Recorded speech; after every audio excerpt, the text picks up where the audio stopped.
10 இந்திய கப்பல்கள் ஹார்முஸ் நீரிணையை வெற்றிகரமாக கடந்துவிட்டதாக இந்திய மத்திய வெளியுறவு அமைச்சு அறிவித்துள்ளது. பாரசீக வளைகுடா பகுதியில் மேலும் 14 இந்திய கப்பல்கள் காத்திருப்பதாகவும் தெரிவிக்கப்பட்டுள்ளது.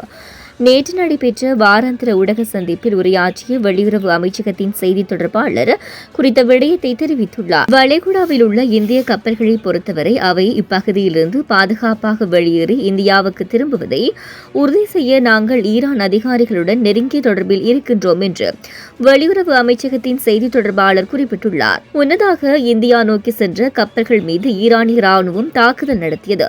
இதற்கு மத்திய அரசு கடும் கண்டனம் தெரிவித்து இந்தியாவுக்கான ஈரானின் தூதரை நேரில் வரவழைத்து எதிர்ப்பை பதிவு செய்தது. இதேவேளை அமெரிக்கா மற்றும் ஈரான் இடையிலான முதற்கட்ட அமைதி பேச்சுவார்த்தைகள் தோல்வியில் முடிந்தன. இதையடுத்து ஹார்முஸ் நீரிணை மற்றும் ஈரானிய துறைமுகங்களை அமெரிக்க கடற்படை முற்றுகையிட்டு வருகிறது. இதைத் தொடர்ந்து அமெரிக்காவின் முற்றுகை நடவடிக்கைகள் தொடரும் வரையில் சர்வதேச எரிபொருள் விநியோகத்தின் முக்கிய பாதையான ஹார்முஸ் நீரிணை முடக்கப்படும் என ஈரான் அரசு அறிவித்தது.